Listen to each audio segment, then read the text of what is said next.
a los periodistas, a los comentaristas, porque sé el papel importante que tiene Telesur para América Latina y para el mundo.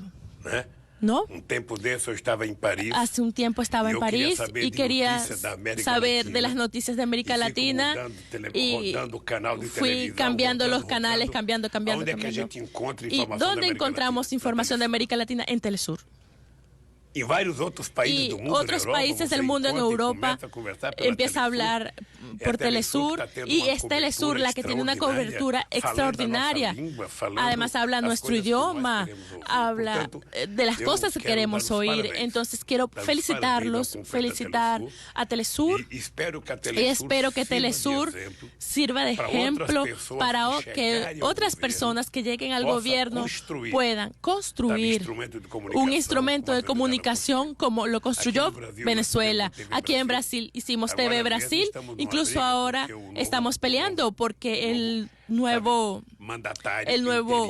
mandatario interino acaba de dispensar al presidente de la televisión, que tiene un mandato de 4 años, y lo echó. Ahora va a la justicia de la TV Brasil. Entonces, por esa razón, felicitaciones. Creo que Brasil ahora es un ejemplo, y Telesur es un ejemplo de que sí es posible tener un medio de comunicación para no permitir solo oiga y solo vea a los enemigos. Rapidito. Temer, ¿hasta cuándo? 2 años.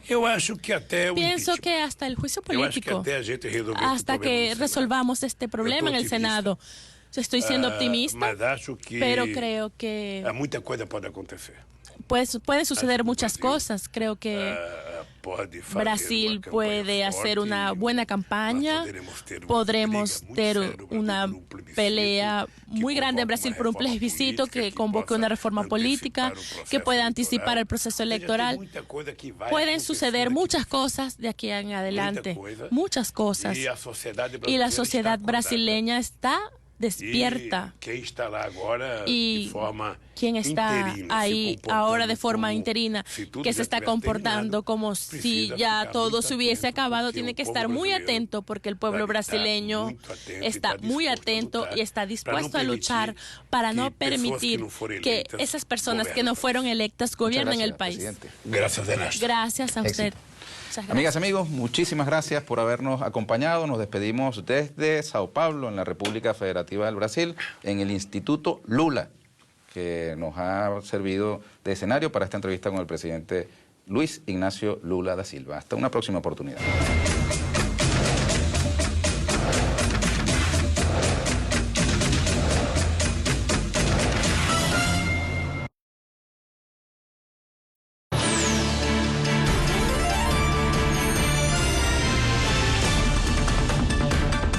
La cultura kurda se ve amenazada por un gobierno turco que desea expropiar sus comunidades y exterminar su civilización. Vea en Conexión Global, una serie de reportajes que nos acercan al día a día de este pueblo en su lucha cotidiana. Una de las más conmovedoras manifestaciones de resistencia de una comunidad que se niega a desaparecer. De la mano de nuestro colaborador Óscar Epelde. La expropiación del corazón kurdo. Esta semana, solo por Telesur.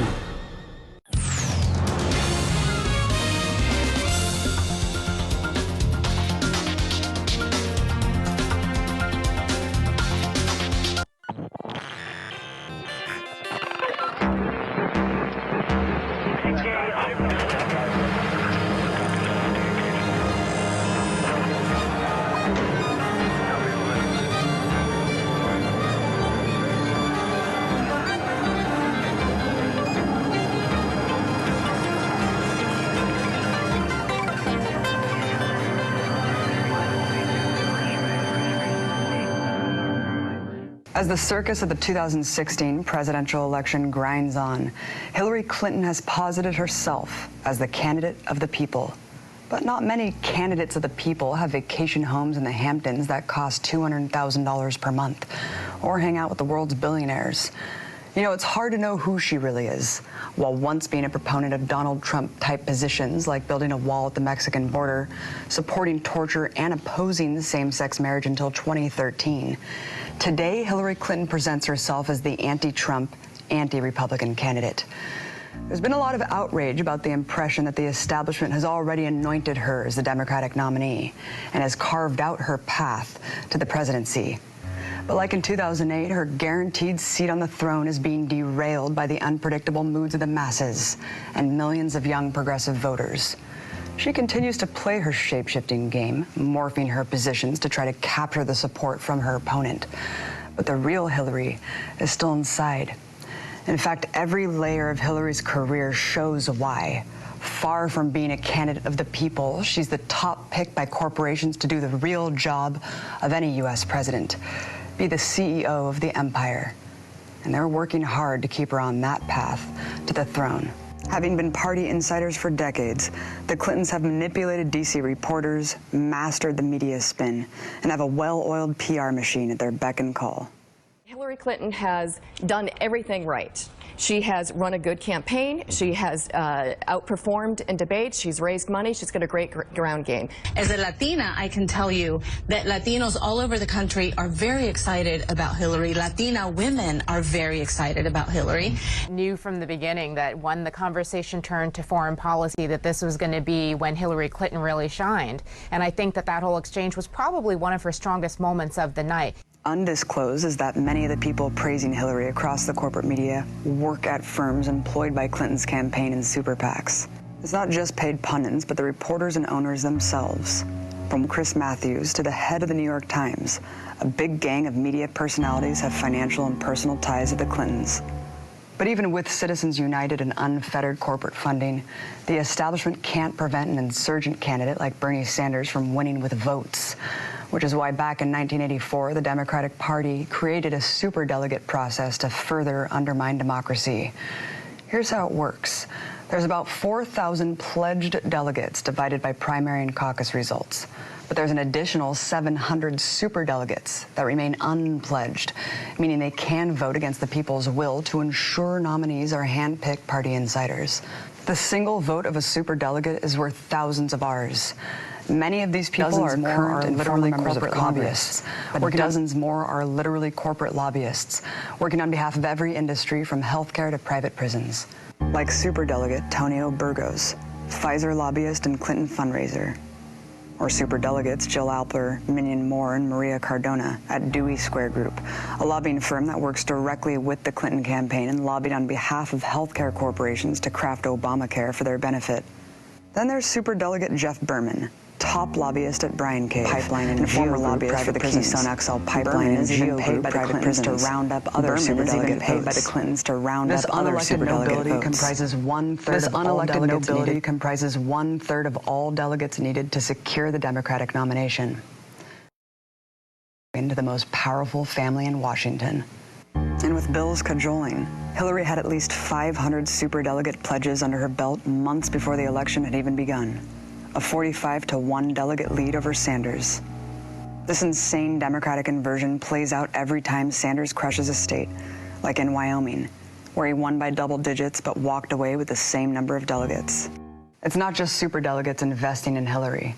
Every arm of the corporatocracy has been hedging their bets on her for almost 2 decades. Alongside media conglomerates Cablevision and Time Warner, 5 of Hillary's top 10 political donors since 1999 have been some of the most powerful banks: Citigroup, Goldman Sachs, JP Morgan Chase, Morgan Stanley, and Lehman Brothers. But those numbers pale in comparison to how much Wall Street firms have graciously donated to Hillary's super PAC, to the tune of $15 million. Beyond banks, every industry has been buying into another Clinton presidency. Lobbying groups for private prison giants Geo Group and Corrections Corporation of America are bundling dollars to the Ready for Hillary PAC. Hillary's also been given more money from Big Pharma than any other candidate and received over a third of total contributions given out by pharmaceutical giants. The defense industry thinks she's good for business too. Defense contractor employees have given her more cash than any other candidate. Fossil fuel lobbyists are also working hard to elect Hillary. Her 2016 campaign received more than $4.5 million from lobbyists, bundlers, and donors connected to the world's biggest polluters. Their investment will pay off tenfold. Hillary has been at the forefront of promoting fracking, a dangerous and destructive method of natural gas extraction. And she's much more than just a supporter of fracking. She personally created a bureau at the State Department focused on spreading it around the world, with one of her major sponsors, Chevron. The Clintons sell their friendship through other avenues, such as huge honorariums for speaking fees. Much like George W. Bush's motivational speaking tour, Bill and Hillary are quick to exploit themselves for corporate loot. But they don't come cheap. Averaging $211,000 a pop, Bill and Hillary made more than $153 million in paid speeches to elite think tanks and closed-door boardrooms since 2001. In 2013, the year after leaving the State Department, Hillary made $3 million giving just 12 speeches to Wall Street banks and financial institutions. This calculates to her earning $5,000 per minute. Seems like good, honest work to me. Demands to release the speech transcripts have been laughed off by Hillary.